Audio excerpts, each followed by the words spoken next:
নমস্কার বন্ধুরা, পিয়ালি রান্নাঘরে সবাইকে স্বাগত জানিয়ে আজকে দেখাবো সন্ধেবেলা চায়ের সাথে খেতে একটা স্ন্যাক্স রেসিপি। তো চলো শুরু করি। প্রথমে এক মুঠো কাঁচা চীনাবাদাম কড়াইতে 2 চামচ তেল দিয়ে ভেজে তুলে নিচ্ছি।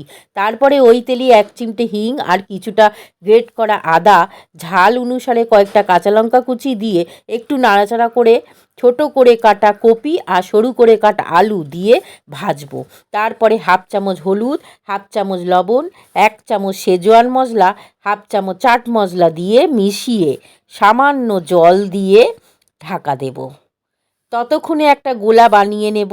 2 চামচ ময়দা, 2 চামচ কর্নফ্লাওয়ার, 1/2 চামচ লবণ, 1/2 চামচ লঙ্কা গুঁড়ো, 2টো ম্যাগি মশলার প্যাকেট দিয়ে ভালো করে মিশিয়ে তারপরে অল্প অল্প করে জল দিয়ে মাঝারি একটা ব্যাটার তৈরি করে নেব।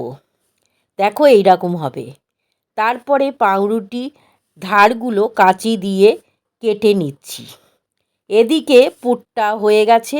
নাড়াচাড়া করে উপর থেকে ধনেপাতা কুচি আর ভেজে রাখা বাদাম ছড়িয়ে দিয়ে মিশিয়ে নামিয়ে একটু ঠান্ডা করে নেব। তারপরে একটা ব্রেড নিয়ে তাতে পুরটা দিয়ে গোলায় চুবিয়ে ব্রেড গামে কোট করে চেপে একটা শেপ দিয়ে নেব। একইভাবে সবগুলো করে নেব। তারপরে কড়াইতে বেশ খানিকটা তেল গরম হলে কাটলেটগুলো একে একে ছেড়ে উল্টে পাল্টে লাল লাল করে ভেজে তুলে নেব। বন্ধুরা, কপির সিঙ্গারা তো অনেক খেয়েছো, একবার এইভাবে খেয়ে দেখো, খুব ভালো লাগবে। ভালো লাগলে পাশে থেকো বন্ধুরা।